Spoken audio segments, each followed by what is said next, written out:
Hi, everyone. Good. Wonderful. My name is Antonio Alanis, and I am an artist. And today I'll be presenting on my journey as an artist. So, this is me. I am excited to be here and want to thank your teacher as well for inviting me. Um, I am a visual artist and I create a lot of things around a visual work. So, I primarily do anything around illustration through digitally, and then I also do murals and I do prints and I also do presentations in schools like today. Again, this is me doing a mural. A mural is a painting that I did, or any mural is a painting that artists can do on walls. I did this in a local school here in North Carolina, and I work with a school where I was able to meet with a lot of students almost your age, third, fourth, and fifth graders, where we made a mural. Like a little bit about myself, I am a Mexican American artist, grew up in Durham, and I will be again presenting on the things that make me. And in today's presentation, I will be answering questions that you all submitted as well, including this one, early inspiration. So this is me in Mexico and my grandmother's garden with one of my cousins. So I'm the little boy with the dark blue shirt. And I like to start this presentation with this picture because you all asked me when did I want to become an artist. So the answer to that is I always wanted to be an artist. I always felt connected to the work that I have been doing and creating throughout my life. So there's not really a time that I didn't want to be an artist. I always wanted to be one. And as I was telling other students as well, as I really gather inspiration, meaning the things that I like to paint from my environment, where I come from, where I've been in the past, and where I was born as well, in the country of Mexico. What did I do as a kid? So, as a kid, I really enjoyed painting and getting my hands in paint. I always remember being connected to this medium being anything that you use to paint or draw or do art. And I always felt that it was natural to me. So it felt magical that I was able to do something out of nothing. So from a blank page to something that I would like to call my own. So from representing someone, being able to tell a story through the drawings that I was making, I felt like I was happy. And I felt that happiness has always been part of why I create as an artist. So, again, I always wanted to be an artist. The next part is first steps in art. I did many paintings and many projects like you all are doing right now in school, in elementary school. That was my first introduction to the arts. So, like many of you, I also went through elementary school and was exposed to doing a lot of clay and a lot of playing with watercolor and paint like that was part of my education as an artist. So I was always curious to use my hands to do things that felt that I was called to do. So that was my first introduction to art. And another thing too that I like to do when I was a kid is I like to create things that I used to watch on TV. So I would do a lot of fan art, meaning things that I like to watch.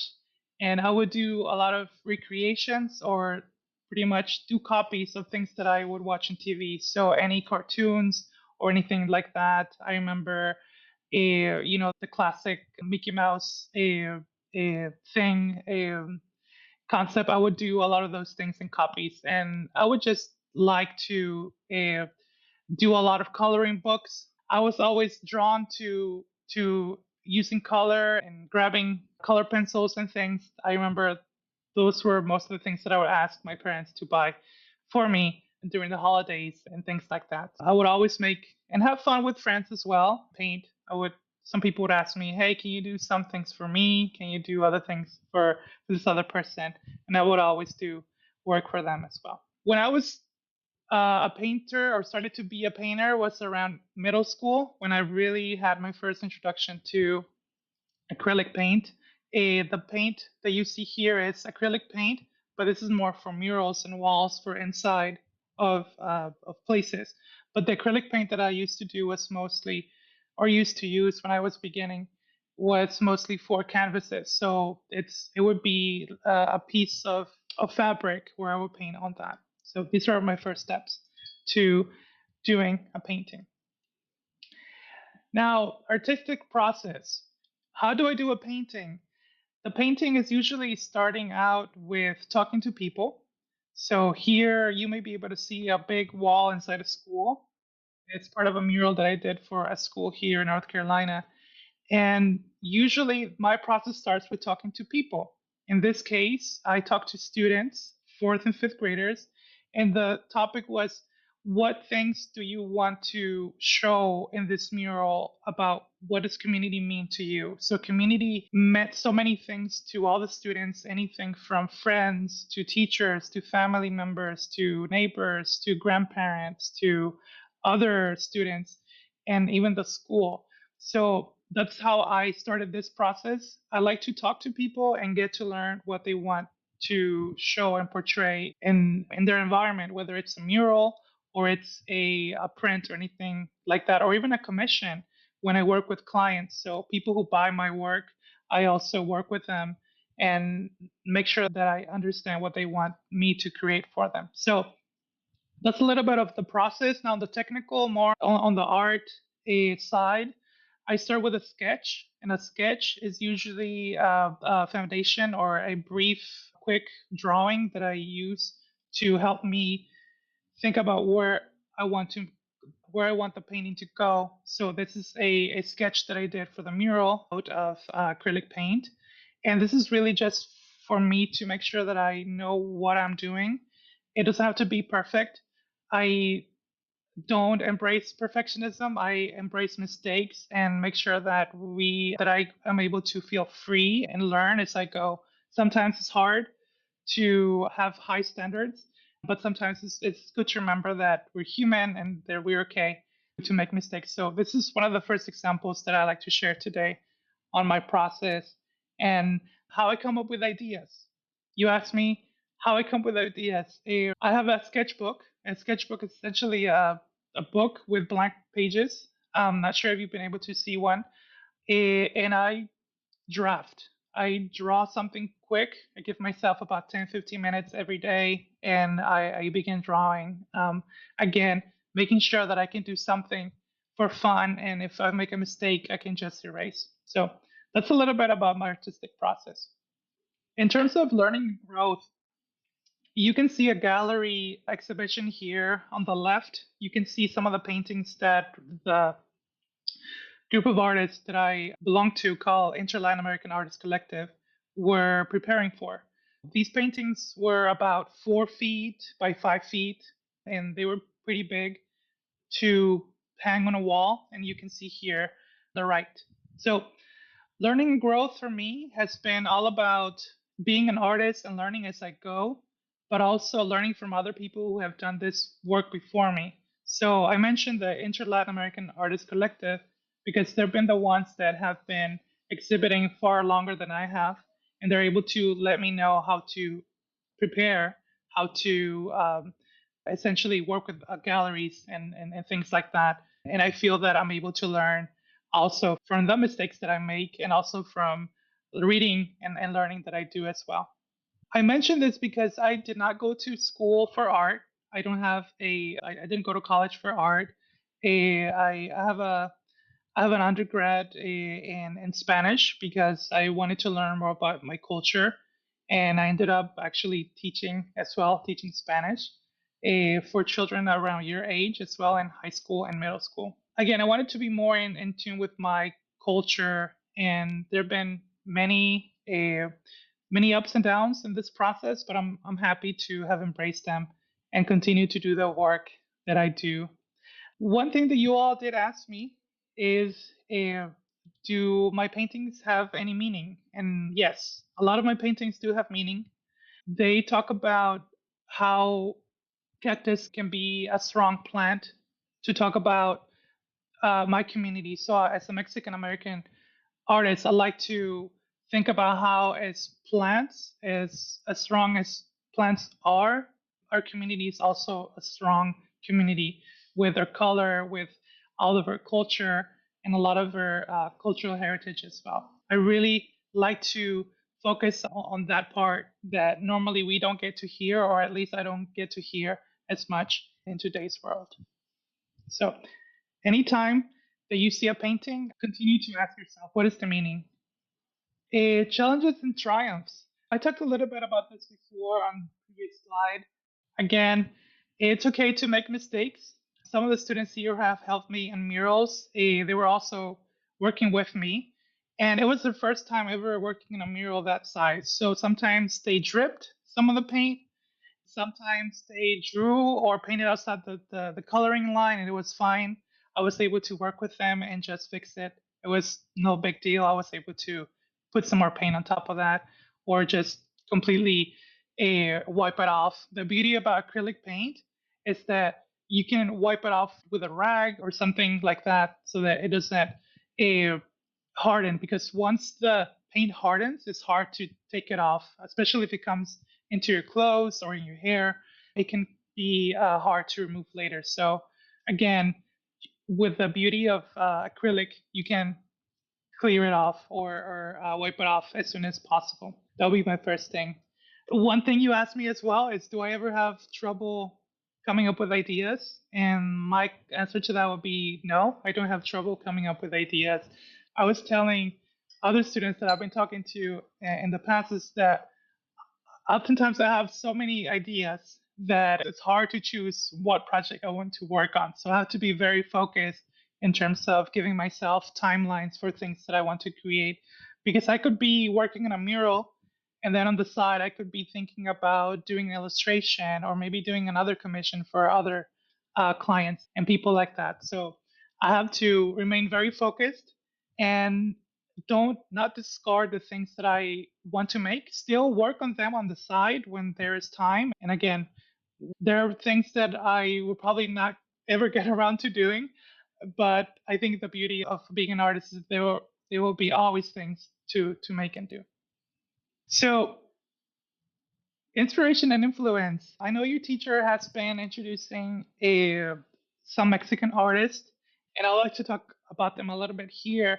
Uh, I have been very much influenced or inspired by my culture from Mexico as someone who was born in Mexico and moved to the US when I was very young.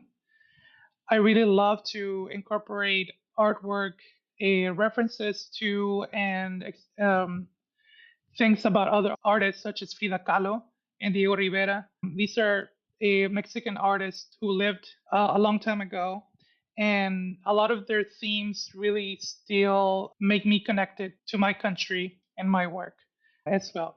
Here you can see some of my travels to Casa Azul in Mexico City, which is Frida Kahlo's house. And I was able to see a lot of her work and a lot of her paintings, and even see her studio and see the paint that she would use when she was alive many years ago.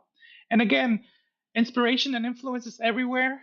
Whenever I have the opportunity to travel, whether it's to do a conference or for work or even for something that I want to go and meet, meaning I want to explore a city, I make sure to always take a few hours to visit local museums and make sure that I understand that art is always everywhere. There will always be sculptures and a lot of paintings in museums. If you ever have a chance to go to museums, always find things that inspire you, that make you happy. I think that'll be my biggest thing. How do you find inspiration?